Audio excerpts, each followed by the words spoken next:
chempioni bo'ldi.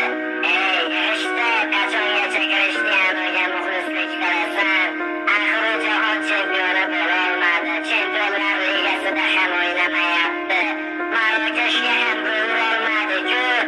Yana nima Ronaldo yulduz?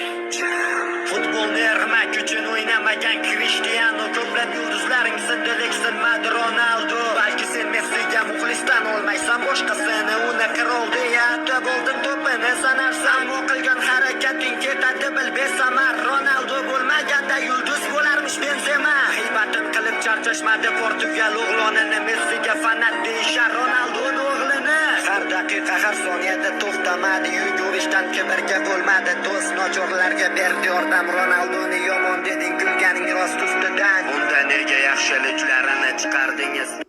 Ronaldodan zo'r o'ynaydi. Bu jahon chempioni bo'ldi.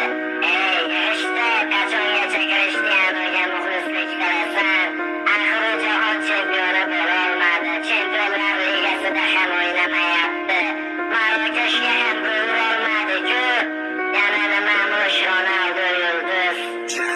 Futbolni irmak uchun o'ynamagan Krishtianu, ko'plab yulduzlaring sindi lekin Ronaldo. Balki sen Messiga muxlisdan olmaysan, boshqasini uni qirol deya bo'ldim to'pini sanarsan. Ammo qilgan harakating ketadi bil besamar. Ronaldo bo'lmaganda yulduz bo'larmish Benzema. G'iybatin qilib charchashmadi Portugal o'g'lonini, Messiga fanat deyishar Ronaldoning o'g'lini. Har daqiqa har soniyada to'xtamadi, yugurishdan kibrga bo'lmadi do'st. Nochorlarga berdi yordam, Ronaldoni yomon deding kulganing rost ustidan. Unda nega yaxshiliklarini chiqardingiz?